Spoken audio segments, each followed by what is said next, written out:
Hey guys, welcome into the Bear With Us podcast, the last episode of 2022. Look at that, Frank. We made it an entire year. We'll be entering 2023 along with the Bears, who still have two more games left to play. But this week we want to talk a little bit about the Bills game, and then of course we'll do a little preview of the Lions game, and we'll have our picks. Going to be probably honest with you guys. I'm sure you probably can see at the bottom of the bar at your little podcast thing about how long this episode is. I know we say this all the time, Frank. There's a very good chance this goes an hour and 45 minutes, but I mean, let's just start with the Bills game, Frank, because I really don't think there's a ton to talk about. I have a feeling you feel the same way. Yeah, I mean, from an analytical standpoint, even if you just isolate this game and you don't know Justin's in his second year and there's first year head coach, it was negative 21 win show.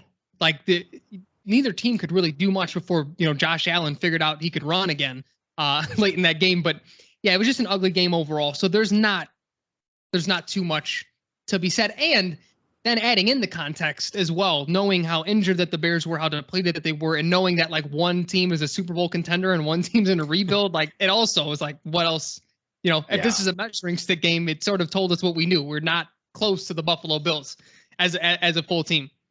There's a couple things that we should touch on. Number one, that game completely dispelled the myth of Bear weather. Right? We're done with that. We don't need that. No fan wants to see Justin Fields run for 7 yards and 11 or 7 carries and 11 yards. That takes away your best player's ability late in the season, especially in a potential playoff game. You don't want that. You want the best conditions possible for your team to score points. And if that's going to be the case, then get the fuck out of Soldier Field.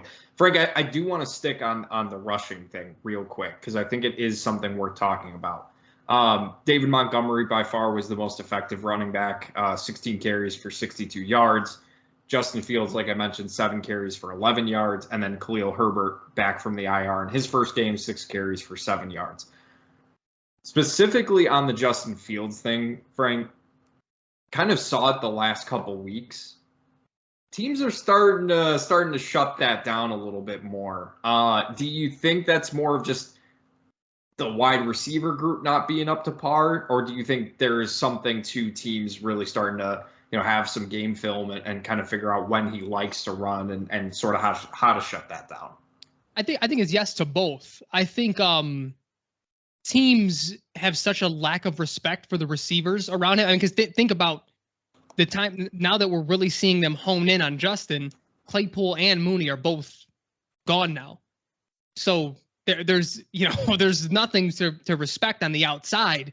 I think teams, you can sort of see how they play Cole Kmet, and he's been solid, but he's not someone that's going to take the top off of defense. So watching it wasn't the Bills game. I haven't watched that all 22. Who did we play last week, Jack? God, my brain is fried.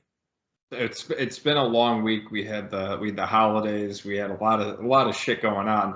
The Bears played Philadelphia last Philly. week. And I watched some all 22 film, and you can see in comparison. I forget this dude. He was talking about it on Twitter as well.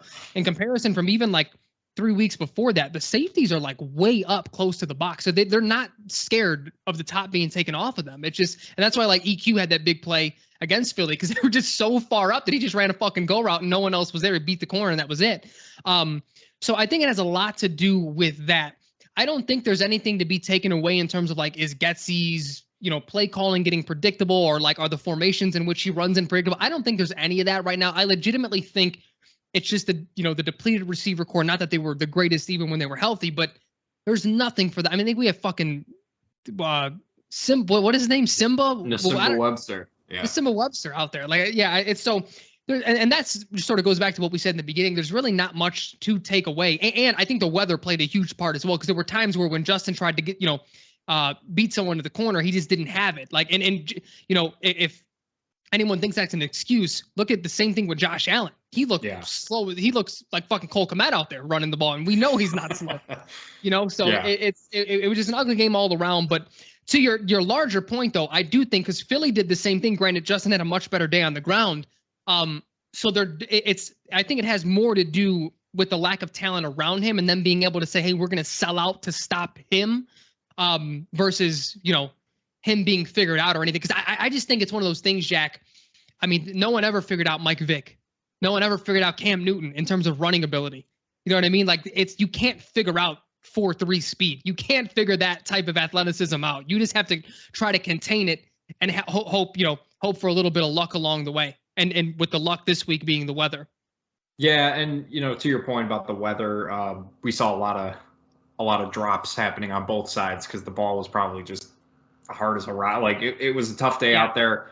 I will say we absolutely need to give a shout out to Velus Jones for just an incredible throw from Justin and then an incredible catch from Velus Jones. Like that was kind of what I wanted to see a little bit more of, and I hope we get to see a little bit more of it in the next coming weeks. That being said, he still only had 2 catches. Like after that, I don't think he got targeted again. So for as great as a catch it was just they were using him in different ways than just your typical jet sweep. And I mean, Justin put that one on a fucking dime. Like you see that every single game now. The confidence in those throws is really starting to come. Really just unfortunate that Justin's touchdown pass doesn't count because Dante Pettis was wide open on that play. So unfortunately, as we discussed last week, doesn't count. So that's even if I think the throw to Velus only half counts because Justin's a running back. So the defenses aren't expecting him to throw because he's a running back. They're always in Wildcat. So yeah. It's tough to grade. No, but I mean, like really, Frank, you just look at his receivers that this week. Byron Pringle, just a guy. Dante Pettis, Ryan Griffin, by the way. What a waste of space that dude is. Has he made a play this season? Has he done anything this season? Which makes me want to know, why did we get rid of Horsted, and who was the other tight end? Was it last year? There was like another one. Yeah. Well, he had a funny last name, but he made some plays too. And it's like, why aren't they still here? Like, what has Ryan Griffin done? Because Horsted made some plays for us, regular season and preseason. And in the preseason, Ryan Griffin looked like a guy who may step up a little bit, but that did not happen. I mean, offensively, there's just not a lot to take away from this game. There's no receivers, none of the offensive line. Like the offensive line was just fucking imploding. Larry Borum getting hurt. It was just a bad day overall. Yep. I mean, and that Bills defense is pretty fucking good. So, but there were still some things that I found encouraging. Like I said, the Justin Fields throw. He was, I thought, playing pretty well given what he has to work with. Real quick, Frank, I think we should flip over to the defense because there were actually some standout performances that I definitely want to talk about. Kyler Gordon, fucking pat yourself on the back, man. This is what we were hoping to see down the stretch, and I think we can definitely take him off of. I don't know if we had him on the board of disappointment, but if he was any sort of that, I think you can almost take that away now because he's been playing really well the last couple of weeks. And Jaquan Brisker, I think, tied for the team lead in sacks with 3. So that's something. Our second round picks are showing up, and then Joe Thomas. A guy that just you kept hearing his name. He had a very impressive day as well. Yeah, and that's why I have people now, that listen to the podcast and I've known for a while, and they're like, "What? Like, why are we even watching these games? Like, what?" And I'm like, "This is why. Like, sure, I would like for us to lose out, and we probably will, but this type of stuff is what you need to see. This is real player development." So I think people convolute or maybe even confuse whatever, the whole portion of like winning games late doesn't transfer. That's true. Winning games late never transfers into the next year. It's just not a thing. We saw it with the Lovie Smith era year after year. We'd have 3 wins and we'd reel off 3 wins at the end to go to 6-10 instead of getting a higher draft pick. And then we were fucking 7-9 the next year. You know what I mean? It didn't do anything. But the real player development that we're seeing, that carries over. That's important. That's real game film. That's real reps for them. That's real them getting an understanding at the NFL level. So if we can get 2 more games like that, not necessarily the picks or anything, but just, I mean, he looks like he belongs right now, these last 2 or 3 weeks. And that's so encouraging because just like you said, and we don't have to sugarcoat it, we were down on it because to us, if you weren't a superstar in the first 2 years, you're a wasted pick because we had so many holes on offense, whether it was offensive line or receiver that we could have taken care of defense later. We have a real quarterback prospect here.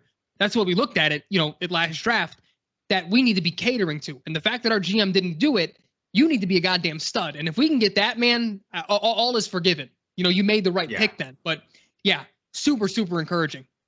And it's not like that secondary was going up against a bunch of bums. Like, obviously the Bills were eventually going to start scoring points, and they did, averaging their two lead running backs, Devin Singletary averaging 8 yards a carry, 8.8 yards a carry, James Cook averaging 9 yards a carry. So the Bills kind of figured it out, like, hey, maybe we should run the ball a little bit. But I mean, Gabe Davis, 3 catches, 45 yards. Stephon Diggs, 2 for 26. Like, there wasn't a lot going on in the passing game.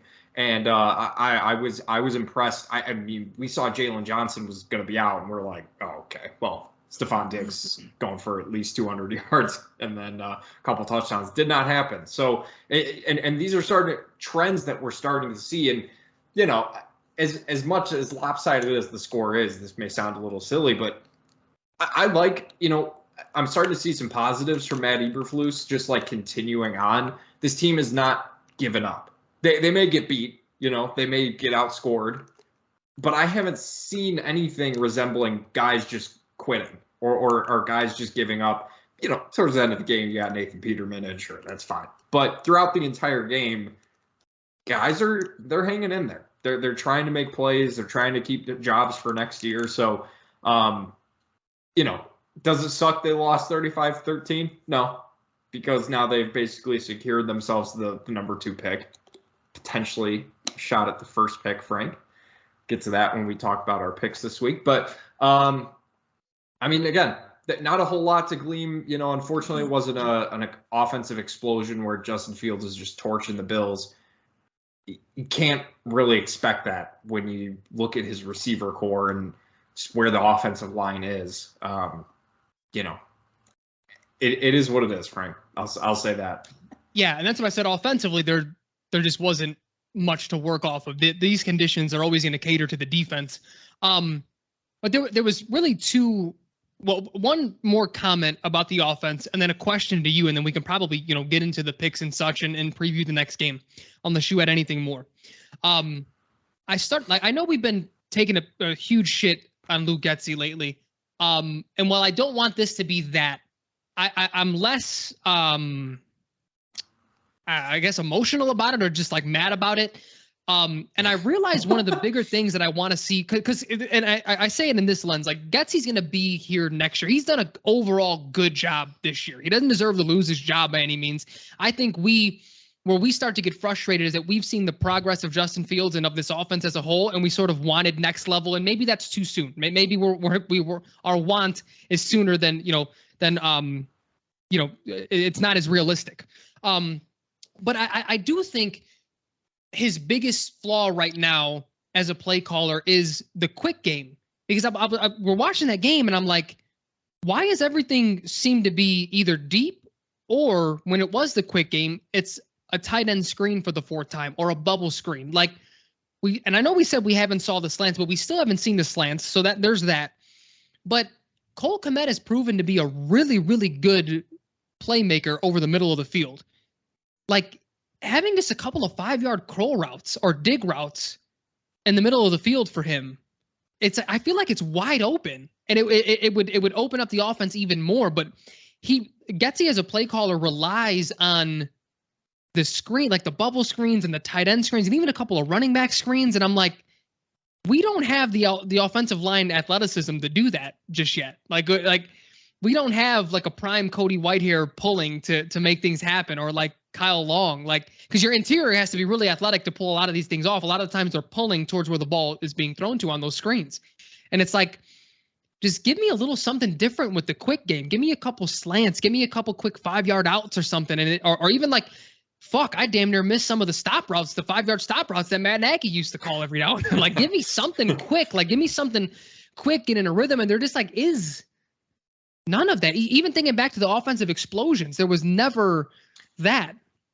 There's a lot missing from this passing game, like that we can't. He's in a tough position. I don't want to make that as an excuse for him, but and I know you know this. I'm not saying you don't, but This is kind of the problem. This is kind of the problem I have with Chase Claypool missing so much time. And again, if he's hurt, he's hurt. I understand that. But it doesn't make it any more disappointing or frustrating that he's not out there learning these plays, because now we're just wasting time. Right now we're hoping Byron Pringle, we're giving him snaps. We're giving Dante Pettis touchdown passes. Like, this does nothing for us moving forward. A lot of these guys won't be here. And we're starting to slide back into these things where so much of the year, especially the middle of the year, where they were just scoring points left and right, it was like, all right, he's doing things that make sense. A lot of these play calls, I like these play calls. I haven't felt that way the last few weeks. Like, I'm seeing way too many things that I'm like, what are we doing? The second down runs, stop. Why are we running the ball on 2nd and 10? Like, it doesn't work. It's never worked. He just keeps doing it. The swing passes, stop. The Bears have never run a successful bubble screen in our lifetime. Prove me wrong. You probably can't, but prove me wrong. I feel like Hester maybe had one.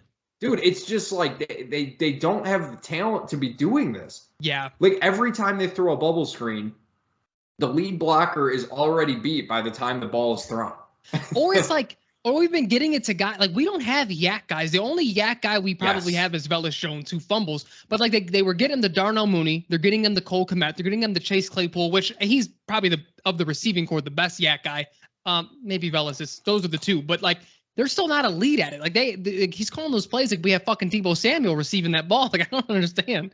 Right. And we've completely gotten rid of the moving pocket. We've gotten rid of the changing of the launch point. Like, he still has him in the pocket, and we're starting to go back. I just don't understand what has happened, unless Luke Getsy is just like, all right, fuck it, we're tanking. Yeah, he's just not doing things that make sense anymore. And that's the thing, and that's what I wanted to leave with. What I wanted to lead with was I want to give him the benefit of the doubt in the same way that we give Justin the benefit of the doubt with like the lack of talent around him. So like, I almost want to have an episode this offseason where we sort of see like, this is what we need. Like, once we know what the offense is going to look like, when we have the receivers in place and we know, what Justin's going to be working with next year, of like what we need to see from Luke Getsy to know he's really the guy to be calling the plays. Because again, just like you said, the lack of talent is apparent, and that even hampers a play caller. Like, so I'm willing to give him that benefit of the doubt, but some of the things just leave you a little bit discouraged, because it's like, you can't tell me that, that these guys can't run slant routes. Like, they're in the NFL, man. Like, there's no way that they can't, or at least one guy can't. Like, or one guy has the ability. So it's, yeah. But it's also hard for me to know what I want to see for the rest of the year, outside of, especially if Claypool's hurt. That's the guy that I need to get reps in with Justin these last 3 games. So yeah, there was that. But go ahead. No, I was just gonna say, I mean, it's just you think about how, like, not even that long ago, maybe a month, maybe 2 month and a half, where people are talking about Luke Getsy possibly leaving to go be a head coach. If a team wants him, great, do it, because that'll give us an opportunity to find someone else, and that'll maybe take away some of these questions we have. But I don't foresee that happening, him leaving. Same. And I hate the way that comes across, and I've said that pretty much verbatim before, because I would like him to come back for the sake of continuity for Justin. I don't want a 4th new offense or a 4th play. Like, let's let that happen and hope that Luke gets better, because again, he has overall done a good job. But yeah, if someone's dumb enough to give him a head coach job, I mean, that's not, like, I don't think we'd be losing anything substantial. And that leads me into the question that I had for you, because I saw some people talk about it, and I think it's a legitimate question, and we're talking about, or at least thinking about. Do you think the Bears should sit Justin these last few games? I was actually thinking about asking you that question a little bit earlier. I'm not going to lie to you. Yeah, I think it's a serious conversation that needs to be had. We saw him leaving that game hurt. There is nothing more I need to see from Justin Fields in this offense that won't cover the next couple weeks. There's nothing left I need to see There's no elite prospect wide receiver that needs a quarterback to continue developing like Garrett Wilson, right? There's or Chris Olave or something like that. There's nothing like that on this roster. Velus Jones is not going to do anything in the next couple of weeks where I'm like, this dude's a superstar or this dude is a star in the making. It's just not going to happen. So if Nathan Peterman and sign another, or Tim Boyle, I think is their practice squad quarterback. Jesus Christ! Bring those two dudes up, and I'm serious. Bring those guys up, and go. Like I don't know if they'll do it, and that's something I'm a little skeptical on of this coaching staff. Like, are they smart enough to identify when things like it makes sense to sit him? Again, that would almost eliminate any single need for any Bears fan to watch the next couple of games. But, I mean, even with Justin playing these last couple of weeks, has there been anything where we're like, okay, that changed my opinion of Justin Fields? No, yeah, and for me, I'm right there with you. I think there needs to be serious consideration for it, and I think it completely depends on how healthy the offensive line is, because this makeshift offensive line is not cutting it.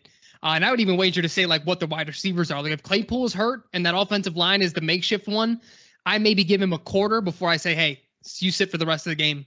Here, it's the Peterman show just so you can stay healthy. We can't have him have a huge injury going into the offseason. So like right. part of me even wants for him to get like a sprained ankle where he's out for a couple of weeks where, no ligaments torn or anything like that. Like just a legitimate excuse because he wants to play. Like he's a baller. That's what he wants to do. But again, just like you said, we took him out at the end of the game because he's hurt. Like, he didn't need to be taking unnecessary hits in, or even like win us a ball game. I don't want him to beat the fucking Lions or something. Right. Like that's the thing. We're tanking at this point. Like it's very clear. It's very evident that this coaching staff understands the assignment and they're doing it. Why not increase your chances of losing and solidifying that top pick if you put in, Nathan fucking Peterman? Like, I wasn't watching when he threw the interception, I'm going to be honest, but I found it to be funny that he threw one because it's just. I was paying way more attention to red zone at that point, but I did see it happen. I didn't give a shit. See, Frank, I'm not going to lie to you, Frank. With Christmas and everything like that, I was kind of out. I mean, I'm not in the playoffs in any of my fantasy leagues. I was kind of like, I don't really care anymore. I'm in 2 championships, Jackie. I'm all in. Well, I mean, yeah, how could I possibly miss out on that just incredible, what was it, Rams and Denver game? Jesus Christ, what a mess. I'm so here's the thing. When we get into the offseason and we can dig into other teams, I think I'm most fascinated with what Denver's going to do moving forward. They've showed their hand already, and they sort of have to do this. They paid Russ $250 million. They're going to one by one. Watch, I guarantee this. They're going to one by one as he continues to be bad. Just scapegoat people. It's the head coach first, which he may have been bad. That's fine. It's going to be the GM in the middle of next year. They've let go of the OC or whoever it was, offensive line. They're going to continue to scapegoat until they finally are able to cut him and say, oh, he was the problem all along. Yeah. Whenever they can get out all the dead money. But yeah, I'm so fascinated to see even who takes that job. Who the fuck's going to take that job? I saw a lot of people, Broncos fans in particular, saying, Sean Payton. I'm like, why would Sean Payton want to go? But Sean Payton is the quick game. There's nothing about Russell Wilson that's fat. I mean, he's there is no head coach that is going to fix Russell Wilson at this point. He's over the hill. Have you watched him play? Dude, I'm willing. He's done. I'm willing to. And this is what I told you offline earlier this year. I need to stop being scared of like backlash because I had this take. Again, it's not that I thought he was going to be this bad, but I thought we'd see a pretty big drop off in his play because there's a reason that Pete Carroll ran the ball so much. I know he likes it and he's more of an old school guy, but he can adapt to the modern NFL. Geno's throwing the ball more than Russ did because he trusts him more. Like there's a reason that happens. Like he won all those ball games. He built that defense, and as soon as that went away, all of a sudden Russ, it doesn't look all the same. Let Russ cook. No, that's why they didn't happen. And like, yeah, it's a mess. Yeah, it is. But I like my whole thing is I don't think he's over the hill. I think this is who Russ has been. They finally, you had a team and a coaching staff that gave him the reins. And this is what Pete was protecting. This is what Pete molded: a run first, a run heavy, run first, play action, hold the ball for 4 seconds, quarterback. He can't make quick reads. It's not to say he can't read a defense, but he can't like.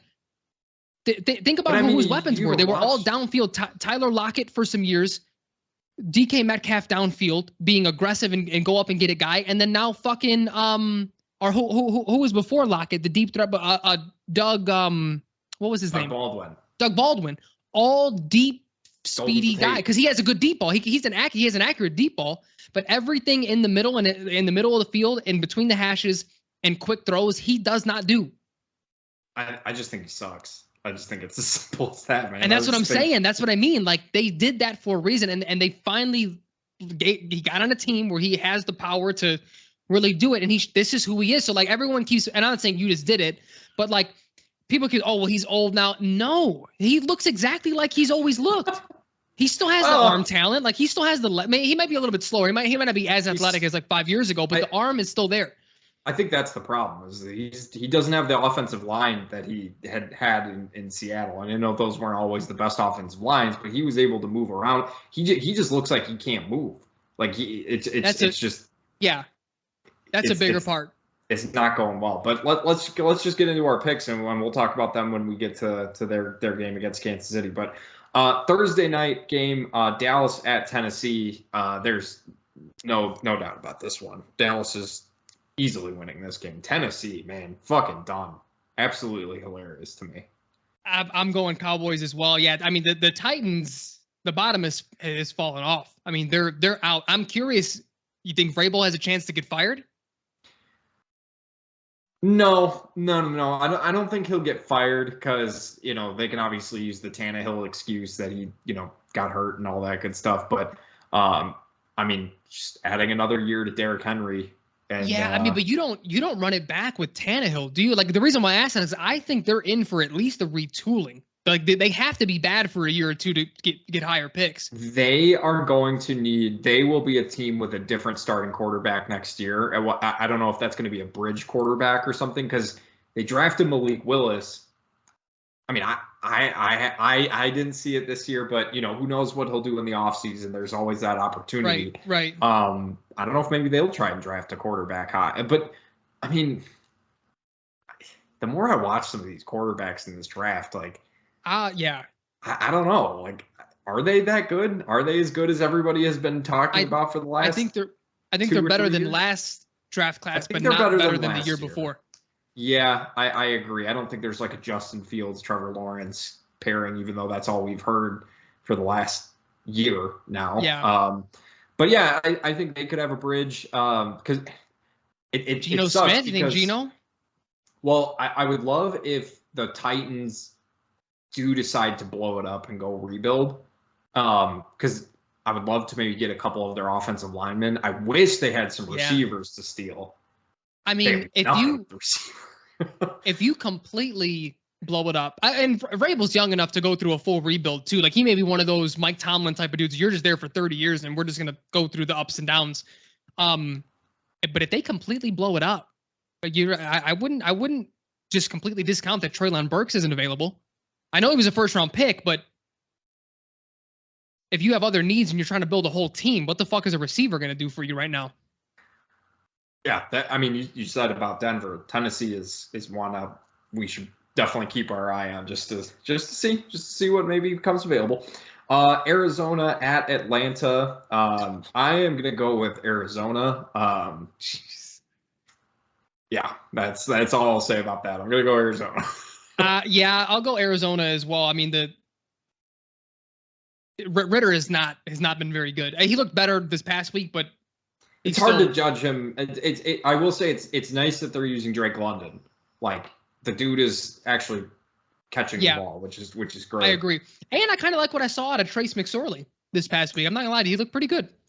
Arizona again, another team that we'll have to sort of keep an eye on, see what becomes available. Yeah, I'm starting to mold my thoughts and get teams together, and that's a prime candidate for a certain receiver who I think fits what we're able to pay this offseason.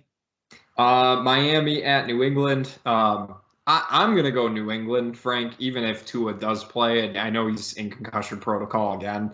I know New England obviously has had their struggles, and it's been pretty funny to watch because they did it to themselves by not hiring a real offensive coordinator. Like, there's something going on there. But, man, listen, I have nothing against Tua as a person or a player, really.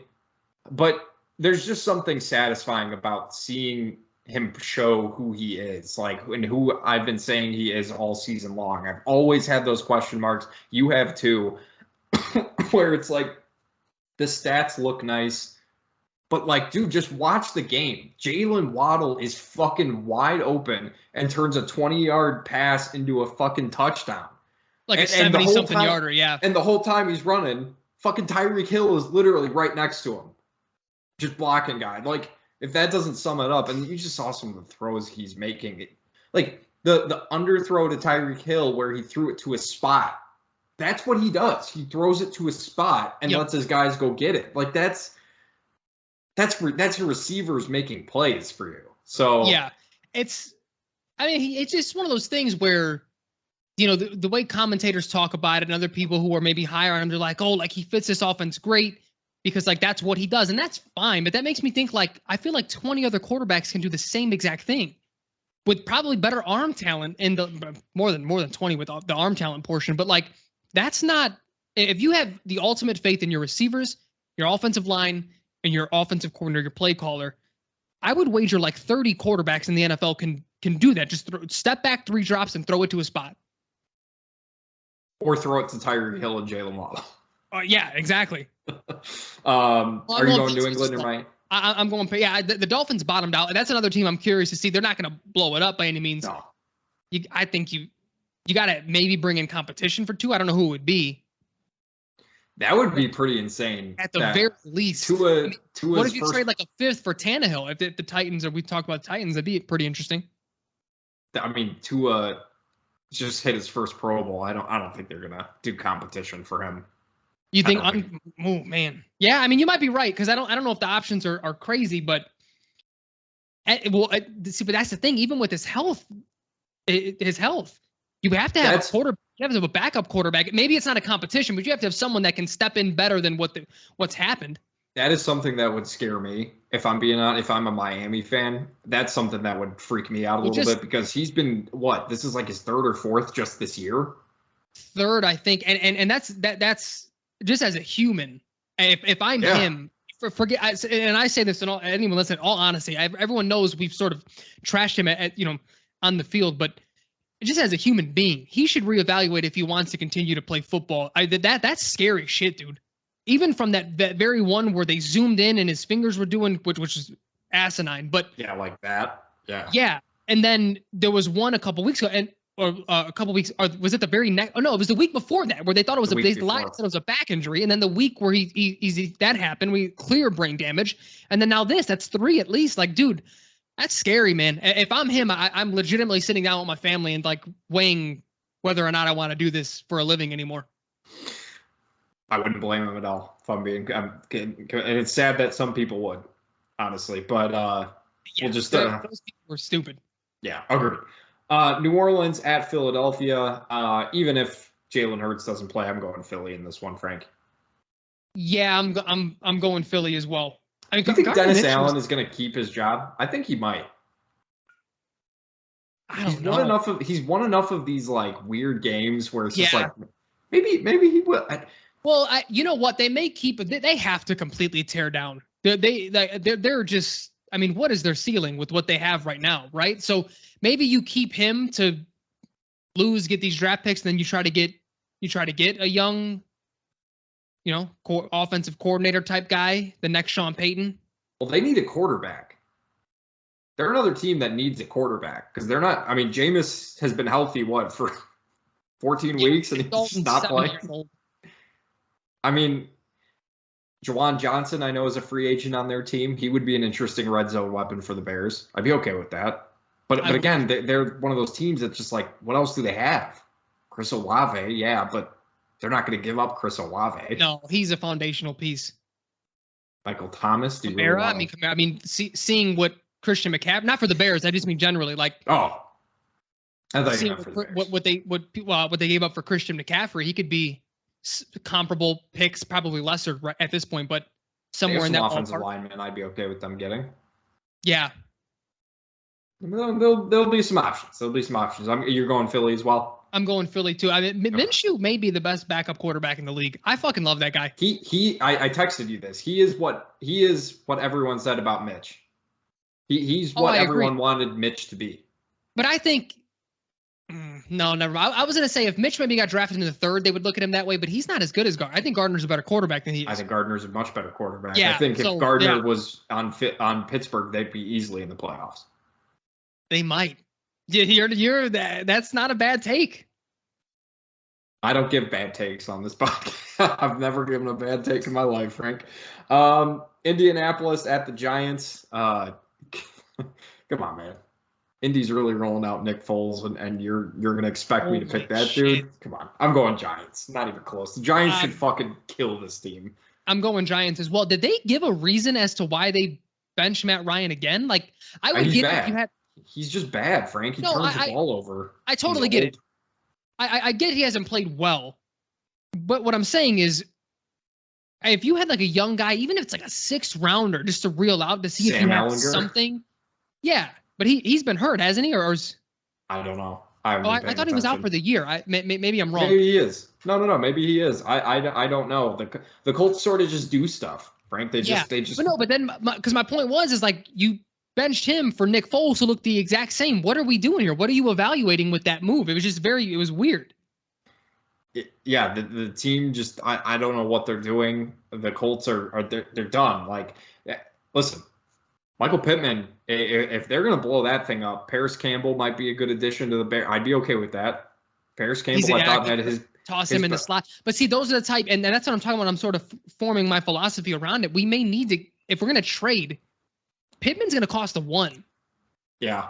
So unless we trade for multiple 1s and we're able to get some defensive talent or offensive lineman early and then trade the mid or late first rounder, I'd be okay with that. But that's what I want. That I think is going to be, and we'll talk about this in the drafts, when we get closer to the draft. But that might be, as of right now, one of my ideal situations where I agree. Trade the 2, the 1, the 3, whatever they end up with, trade back a few spots, to a team that has multiple firsts this year. Draft a really good player, whether it's offensive line or defense, defensive line in the early first, and then trade that mid pick for a really good wide receiver now, or draft whoever the best wide receiver is. I think that's my ideal situation right now. So I totally agree. All right, you're going Giants. Carolina at Tampa Bay. I wanted to talk this one through, Frank, because I don't know. This is a good one. Because I don't know. This is for the division. Yeah. This is for the division right now.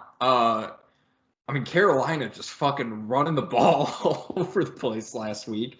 Tampa still doesn't look quite right.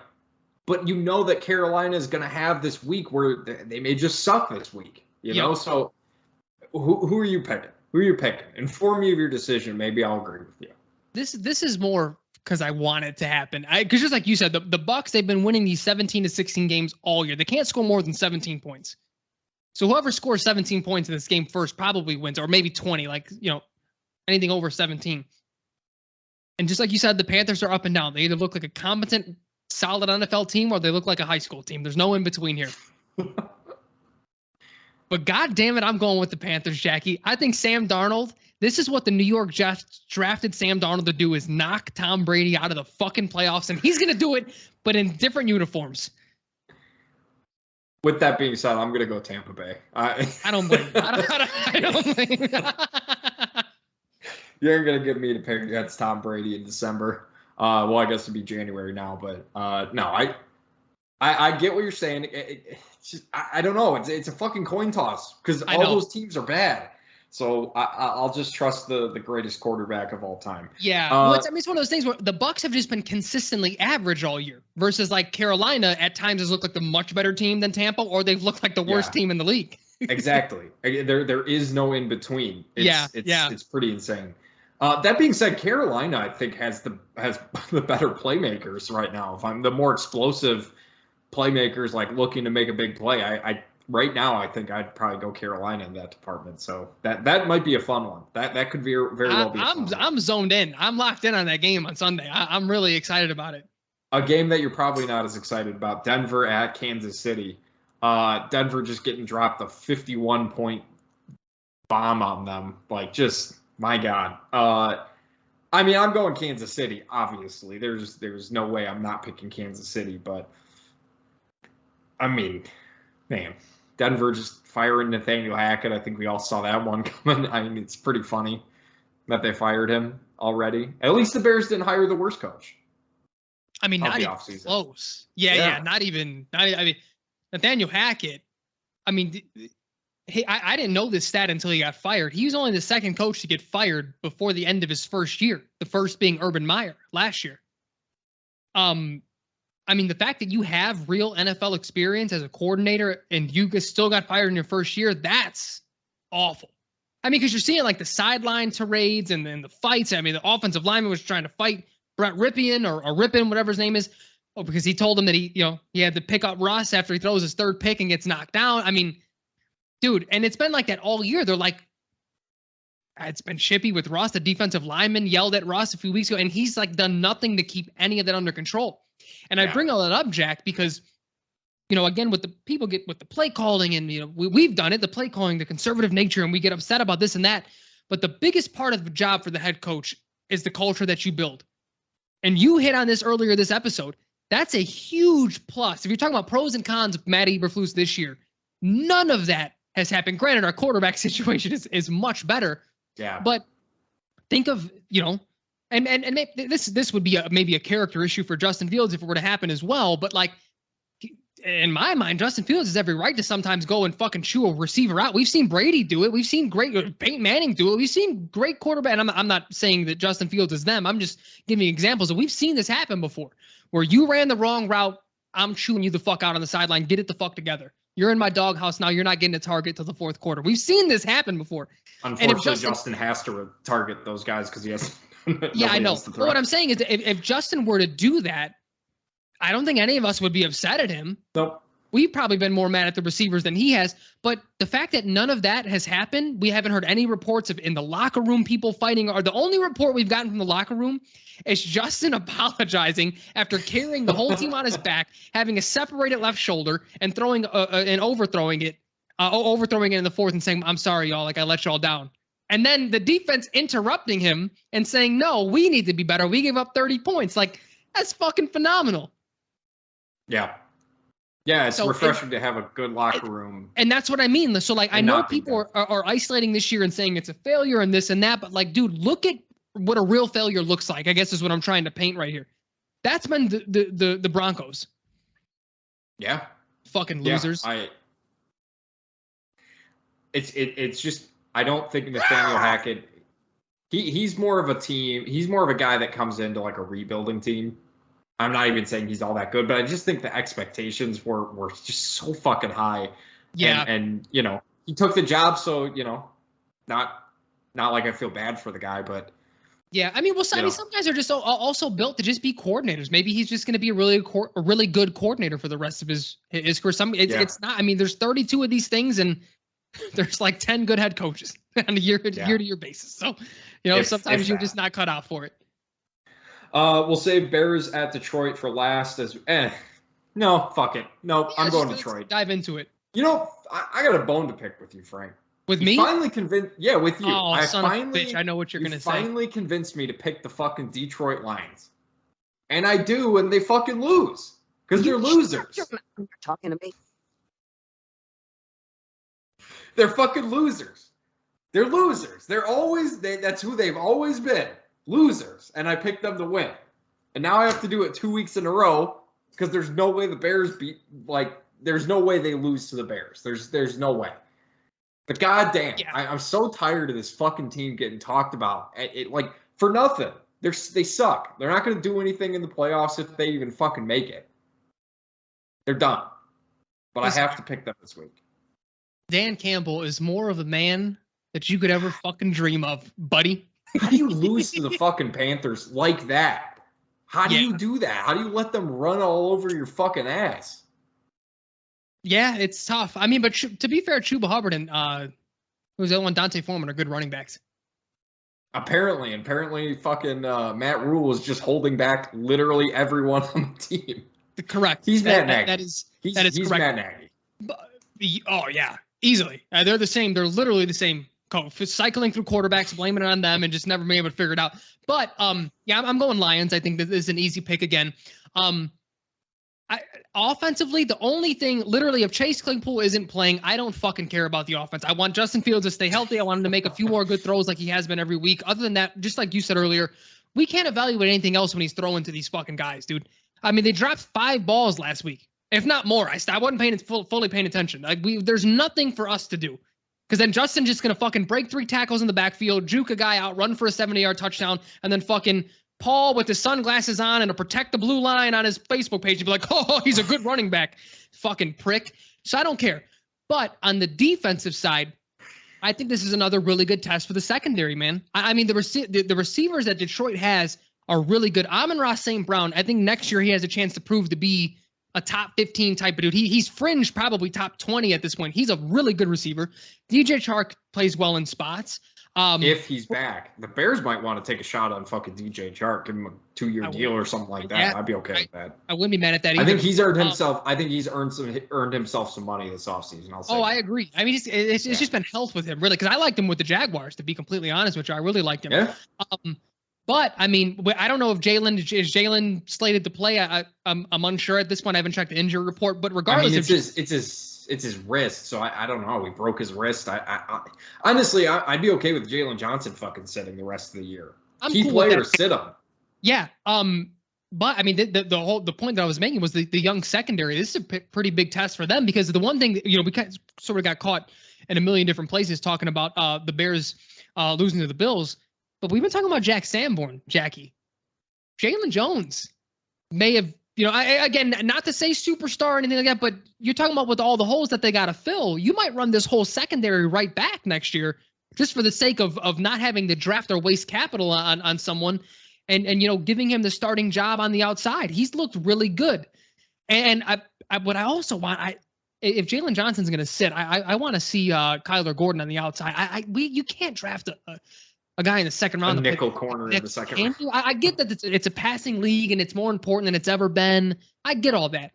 But if Jalen Johnson sits, I need to see Kyler Gordon on the outside because there's no way. I mean, unless you're just talking about a 4-year or 5-year player, you're going to re-sign a fucking nickel after 5 years? Well, Frank, you think about how the Colts are constructed, especially their defense, and you think about one of their best players, Kenny Moore, is their slot corner, and they did extend him. You kind of think about how that translates over to sort of what Matt Eberflus will want to do. I don't know if outside corner really is as important as the nickel corner is for them. That's fair. So I'm just saying I don't know if that's the case, but I mean that's how the Colts were built, and Kenny Moore was a very important player on that defense when they were good. That's a fair point. They're still good, but.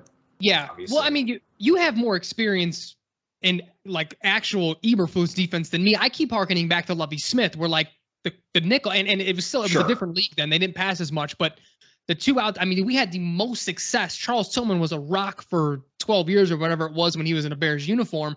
But the thing about when they were really humming, that was when you had Nathan Vasher, those 4 or 5 really good years that he had, and then we had another corner. I forget who the other corner on the opposite. There were guys that just came up and you didn't even know their name half the time, and they were just playmakers. Like Tim Jennings. Remember Tim Jennings? That was the other guy. Tim Jennings is the guy that I was thinking of. Yes, Tim Jennings Jr. Yep.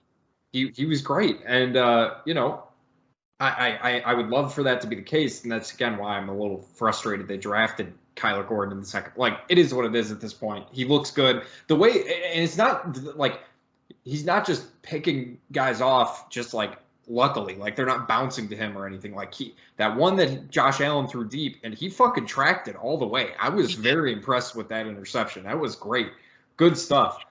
Jackie, we will. Oh, go ahead. I'm sorry. No. Go ahead. Oh, I was going to say, we're going to get into the weeds here in the offseason. And negating the fact that you just talked about how important the nickel was, I'm not trying to undermine that, but just a thought. Because we had these same thoughts with Kyle Fuller his first couple years. So his ability to track the ball, maybe things need to be in front of him. If Eddie Jackson's he's a hurt, good tackler too. That's what I'm saying. He's a good fucking tackler. So was Kyle Fuller. Granted, Kyle Fuller got it together, at corner. Maybe a little bit of free safety action next year for Kyler. I mean, I feel like he has the skill set for it to track the ball that way. Yeah, move him around a little bit. He's athletic. He's okay fast. Yeah, make your guys defensive backs instead of corners and safeties. With the importance of nickel, you probably have to draft another guy, which we don't want to do. But I'm just saying, it seems like he has a skill set for it, to be honest with you. Yeah. I mean, if he could be like a Derwin James and just like move him around wherever you need him, I'd be okay with that too. I don't know if he has the size though. Derwin is built. He's more like Urlacher, honestly. He's also a dirty fucking player, but I guess I shouldn't say he's a dirty player, but that was a dirty hit. Yeah. My God, dude, this is how I know I'm getting old. Because when I was a kid, like like Mike Brown or those big dogs that were hitting like that, I'd have been like, oh yeah, fuck. When he did that, I was like, oh, I literally gasped when he made that hit. I was watching it live yesterday because I needed Keenan Allen to have a bad game and the fucker didn't. But I saw that and I just like gasped and like clutched my pearls, man. It was awful. That was like Vontaze Burfict type stuff. That was like Bob Sanders used to do that type of shit, and that's why he had like a 2-year career. Well, Bob was good at hitting shoulder to chest. No. I just mean he would hit people. Oh, hard. like full speed. Oh, dude, yeah. Bob is one of my favorite safeties of all time. Bob, Mike Brown, and I think Brian Dawkins. No. And Palomalu are my three. Those are my boys. It's hard to argue with that. But I mean, just getting back to the Bears real quick, because I guess that is what we were talking about. Oh yeah, fuck. I'm going to be honest, Frank. There's a couple things that about Chase Claypool I want to say. Number one, he needs to play. I will be extremely disappointed if he's healthy, of course. If he's not, he's one of those guys that if Justin is going to play, he needs to play as well. Yep. You can't be sitting there. He has not even caught a touchdown with the Bears. He has 1 touchdown this season. Like, that's unacceptable. And it's just like, give me something. Give me something to get excited about with this guy, because you just traded basically a first-round pick for this dude.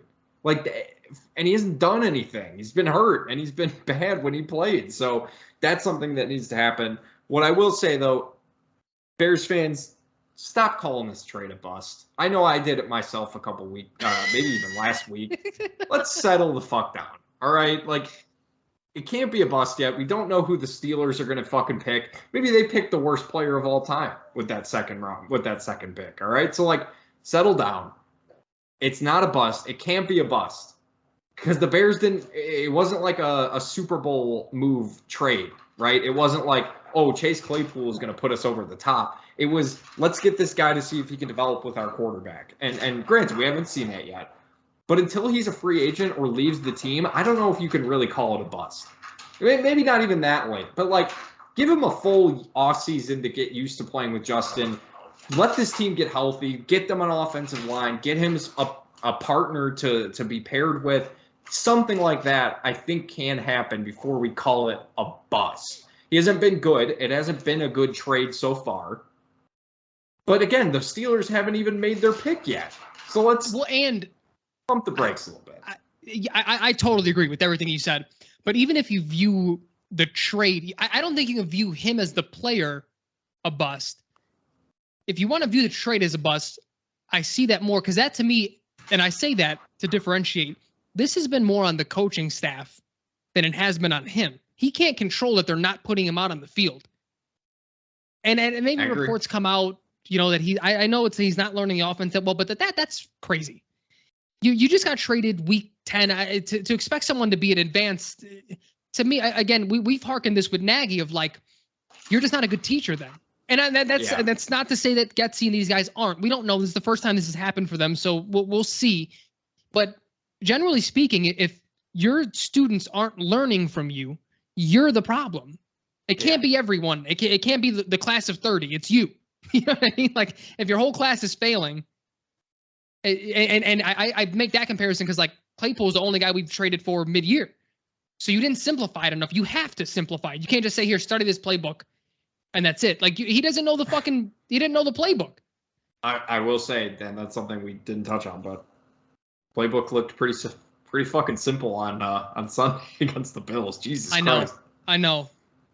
That was bad. But, yeah, I think we're getting a little ahead of ourselves with the Claypool stuff. I'll be much more critical next season. Same. That's why I told you, when we get into the weeds in the offseason of like what we want to see, we're going to be able to get very specific with play caller, with Justin taking another step forward, with the weapons and things. So, yeah, we'll have plenty of time to dive into all that. Let's keep going here. Cleveland at Washington. Cleveland is so fucking bad, even with Deshaun Watson. I mean, I'm stunned by how bad things have gone with him at the helm of that offense. Frank, is Kevin Stefanski? I don't think it will happen, but could you foresee Kevin Stefanski being one of the guys who's on the hot seat going into next year? Maybe they don't fire him in the offseason, but he will be. He's on the hot seat right now going into next year, 100%. And I knew this guy from Cleveland, big Browns fan, and it was when Baker was the quarterback and we were talking. He's like, look, I know Baker's hot and cold, but he was not sold on Stefanski. I was like, wow. And at that point, this is like 2019, 2020. I was like, I fucking love Stefanski right now. I think he's been playing really, or coaching really well. And he's like, no. He's like, I respect it, I get it, but like, trust from someone who watches every game, he is just as hot and cold as Baker is. So I think, yeah, it may have ran its course. Not this year. They have to, I think, continue it over with Deshaun next year and him. And absolutely, we're gonna be talking about him as potential. If they get off to a slow start, he may get fired next year. It'd be interesting to watch. That being said, I'm going to go with Washington. I don't think we gave picks, but I'm going Washington as well. I mean, Deshaun, he looks rusty still. He doesn't know the offense. It's been bad. And I think we all, I don't want to keep saying the caveat. We know what he did, discounting that. I think we all just thought he would step in and be the top 5 guy that he was. And that was probably just unrealistic to think. He's been out of football for 2 years. Yeah, probably true. Jacksonville at Houston. Frankie, I want to pick Jacksonville. I know Jacksonville is going to win. Trevor Lawrence, man, balling out. I love to see it. That's great to see. Because that team's fun. That is a fun team to watch. I like seeing Doug Peterson, for as much shit as we were kind of like, I don't think Doug Peterson would be a good coach here. I don't know if I like that fit. I still don't know if I necessarily, if things would have panned out as well if the Bears did have Doug Peterson. I'm glad to see they're having success. But that being said, just for my own selfish reasons, I'm picking Houston. I laughed at you last week. I'm picking Houston. They're going to win. And I told you. Both of these games, and the Bears are going to finish with the first pick. I told you Houston was winning last week, and you said, Frank, that's the dumbest fucking thing I've ever heard any human being say. And you have family members that voted for Trump, so I know you heard some stupid shit. You know what I mean? I'm sure I do somewhere out there. Listen, Jack, I was the flip as you. I really want to pick Houston because I want the Bears to get the number 1 pick, and you're for sure trading back for a haul. Oh, yeah. But Jacksonville, dude, they look good. And I just think they're destined to win that division, man. I think they are. I think they're going to fucking do it. I think they're winning out. I think they're winning this week and next week, and they're heading into the playoffs. I hope they do. I hope they do win. Can I just say, too, now that we're talking about Jacksonville, and no matter what side of the coin you're on, people who have Trevor Lawrence ahead of Justin Fields right now and sort of that rookie or that class's power rankings, I'm completely okay with that. I may even at the end of the year grade him higher. I just love that the conversation's back to Trevor Lawrence and Justin Fields. It's been this way since they were in high school. Yeah. And you got 2 guys, and I fell for the hype with Trey Lance too. I'm not immune to this. But you had 2 guys just all of a sudden have great pro days and camps and all this, and they, people get picked ahead of them, and it's like, dude, these 2 have been connected forever. Could you imagine if LeBron and Carmelo didn't go 1 and 2 of just like, here's this random fucking guy who just had a really good look at his 360 dunk. We're picking him instead of Carmelo at number 2. And it's like, these 2 are the guys. It's like what? It's just it's overthinking things. It's simply, and granted, Trey Lance, I don't know how much you can hold against him. Obviously, the rookie season he sat. Jimmy G played well. There was no reason to play him. Yep. and then he plays one game in a fucking rainstorm, and then he's hurt the rest of the year. So I don't know how much we can really say like Trey Lance, but you look at the other two guys, because remember, Frank, Mac Jones was in the conversation to go higher than fucking Justin Fields. That dude, again, never said he was bad. Yeah. But the ceiling on that guy, he is what he is. Like, he's probably the best player he's going to be right now. Yeah, but I don't see him getting much better. Mac would have been the only guy, because I mean, he was the ceiling is the floor guy, or the floor is the ceiling, what we said, which isn't a bad thing. He'd have been the only dude that I'd have been like okay with going over Justin, because he had success in college, like real success at the highest level of college. Sure. So it's like you can do it, and I think, dude, you put him on the fucking Niners, man. Holy shit. They don't need him. You get him in a Kyle Shanahan offense. They got Brock the Legend, baby. God. I don't think he's very good, but he looks really good in that offense. You're going Jacksonville. I'm going Jacksonville, yes. Yeah. San Francisco at the Raiders. Speaking of Brock the Legend and San Francisco, come on, man.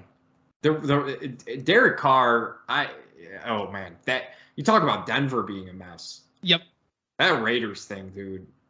That's going to be a problem. That's going to be a problem. They fucked up by not picking up the 5th-year option on Josh Jacobs, and now he's going to be able to do some things unless they could you imagine tagging a running back? God, that would be awful. I know. I'm.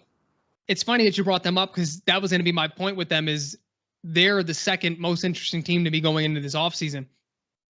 Because what you have to get rid of Carr. Carr can't. I don't know what happened. He gets one of the best. I mean, going into this year, Devontae was probably the best receiver in football. And all of a sudden you suck. Like, you had like 3 really good years. You threw for 4,000 plus yards 3 straight years. What the fuck happened? I think it's a combination of things, Frank. I think it's a combination of they wanted to be an air raid offense, and that's not what they were built to do. The offense itself just isn't very good. I think that's probably the play calling and things like that just also isn't very good. And then the third thing is, I think he just locked into Devontae. He just was forcing the ball so much, and he forgot about Hunter Renfrow, who had to remind you, like, he's still a good player, but he was hurt a lot this whole season. So I don't know I don't know what you do though. Like, how do you upgrade from Derek Carr? That's what I mean. What do you do? Are you going to completely tear down? That's what I mean. I'm very curious to see where they go. Bears could go and get Devontae Adams. Devontae's a year older. He doesn't warrant the first-round picks. Maybe we can, a second this year, a first next year. We got Devontae in the mix.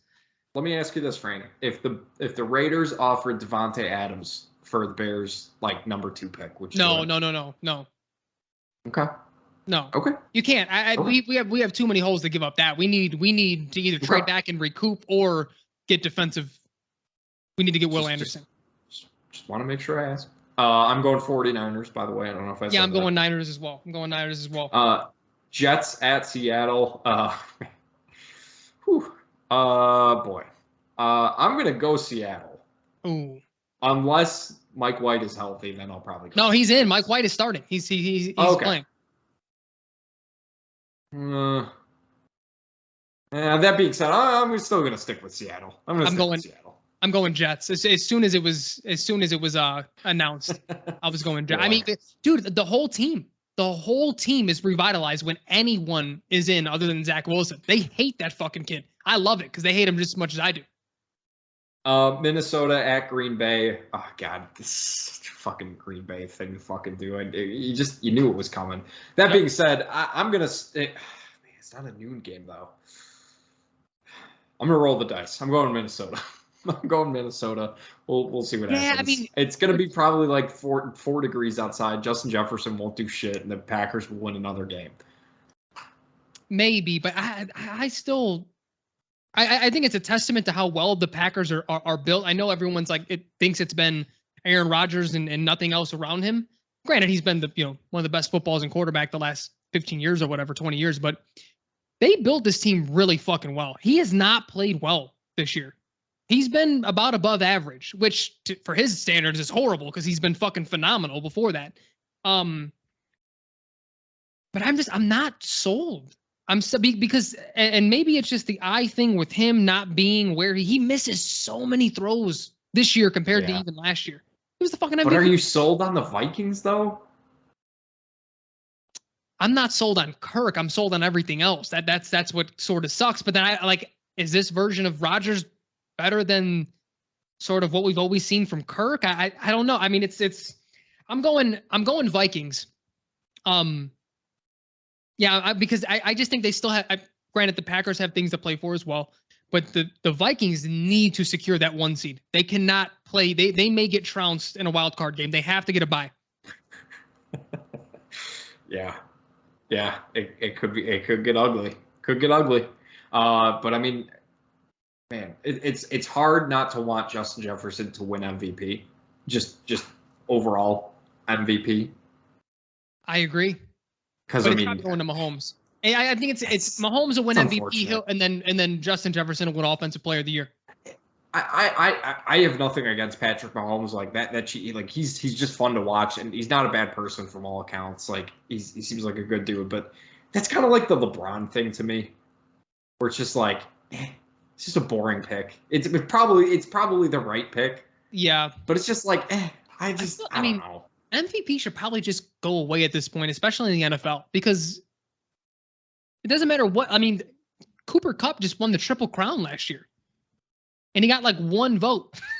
Yeah, I know. That's unfortunate. So that's what I'm saying. It's a quarterback award. Just do best quarterback. If you're not going to give it to or guys. I mean, do it sort of like college does, where the different name, the best linebacker is named after. I'd be okay with that. Some 1920s guy who never played against black people. Do it that way. Rams at Chargers. I'm going Chargers. Brandon Staley he absolutely bought himself some more time with the playoff berth. They're in the playoffs, and the Rams.